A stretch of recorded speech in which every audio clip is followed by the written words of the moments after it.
این روزا قلب من شکسته، بدجوری حال من گرفته از دوری، وای از این شبای مهجوری حسین.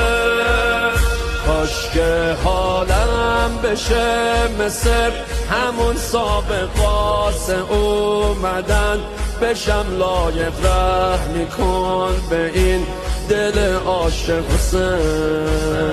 حسین ای عشق بچگی من، حسین تمام زندگی من، آقا دلیل بندگی من حسین.